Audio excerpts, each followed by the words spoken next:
ဟာကြည့်လိုက်ရင်တော့လှပတဲ့အမျိုးသမီးတစ်ယောက်နဲ့တူပေမဲ့တကယ်တော့မိစ္ဆာတစ်ကောင်ဖြစ်ပါတယ်သူမဟာနှစ်ပေါင်းများစွာကြင်ကြံလာခဲ့ပြီးနောက်လူအသွင်ဖန်ဆင်းတက်လာခဲ့တာပါစိတ်မကောင်းတဲ့သူတိုင်းကသူမရဲ့အလှမှာကြာရှုံးခဲ့ကြရပါတယ်ဒါပေမဲ့ဒီတစ်ခါမှာတော့ပြစ်မှတ်မှားသွားခဲ့ပါတယ်သူမကအီဗန်စီကိုရှောက်သွားတဲ့အချိန်မှာပဲအဆောင်တစ်ယောက်ကတစ်တာဘောကဟလုတ်ကိုနှိပ်လိုက်ပါတယ်ကျိုးတွေချက်ချင်းထွက်လာပြီးမိစ္ဆာမောက်ကိုတစ်တာတဲ့ဆွဲသွင်းကပိတ်လောင်လိုက်ပါတော့တယ်သူတို့ရဲ့တာဝန်အောင်မြင်သွားတဲ့အတွက်မိစ္ဆာမောက်ကိုပြန်ယူသွားပြီးစုချင်းငွေထုတ်ဖို့ပြင်ကြပါတယ်ဒါပေမဲ့လမ်းမှာကြီးမားတဲ့ဘဲမုန်တိုင်းနဲ့တိုးတာကြောင့်တဲကနာရထဲမှာလမ်းပြောက်ပြီးနားခိုလိုက်ရပါတယ်အဲ့ဒီညမှာပဲအီဗန်ဟာကိုတန်တစ်ခုကိုကြားလိုက်ရလို့လိုက်ကြည့်တဲ့အခါတန်ကတစ်တာတွေကထွက်လာတာကိုတွေ့ရပါတယ်အီဗန်ကတစ်တာကိုဖွင့်ကြည့်လိုက်တဲ့အခါမိစ္ဆာမဟာချုံမလာပါတဲ့မိန်းကလေးတစ်ယောက်ဖြစ်နေတာကိုတွေ့လိုက်ရပါတယ်အီဗန်ကသူမကိုပြင်ထုတ်ပေးဖို့ပြင်နေတော့မှဆုံးမလီစာကမြင်သွားပါတယ်လီစာကတစ်တာတကားကိုပြန်ပိတ်လိုက်တာကြောင့်အီဗန်နဲ့အဲ့ဒီမိန်းကလေးဟာတစ်တာထဲမှာအတူတူပိတ်မိသွားပါတယ်လီစာနဲ့အဆောက်တွေကတစ်တာကိုမျိုးရဲချီတီယိုတိုက်ဆွဲသွားကြပါတယ်လက်တော်ကြအောင်တူတူပိတ်မိနေရင်းနဲ့မချင်မပဲအီဗန်ဟာအဲ့ဒီမိန်းကလေးကိုချစ်မိသွားပါတော့တယ်နောက်ဆုံးမှာတော့သူတို့ဟာအန်ဒရီရဲ့အိမ်ကိုရောက်သွားကြပါတယ်အဲ့ဒီမှာလီစာဟာကြောက်စရာကောင်းတဲ့မြင်ကွင်းတစ်ခုကိုမြင်လိုက်ရပါတယ်အန်ဒရီကတက်ရှိတဲ့တော်တွေကိုအရေးဖြစ်အောင်လုပ်ပြနိုင်ပြီး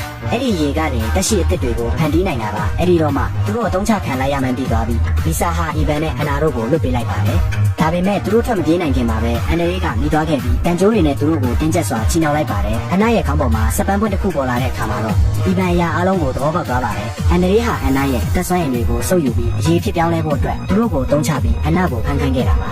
အီဗန်ကအန်နာရဲ့လက်ကိုလမ်းကင်ဖို့ကြိုးစားပေမဲ့နောက်ကျသွားပါပြီအန်နာဟာမိစ္ဆာအတွင်ပြန်ပြောင်းသွားပြီးအိမ်ရှိကွင်းပြင်ကနေထွက်ပြေးသွားပါတယ်ဒီရုပ်ရုပ်တဲတဲဖြစ်နေတဲ့အချိန်မှာပဲအီဗန်ဆုံးမလီစာနဲ့အဆောင်တွေဟာလွတ်အောင်ရုံးပြီးထွက်ပြေးနိုင်ခဲ့ကြပေမဲ့အရာအလုံးပြောင်းလဲသွားပါပြီ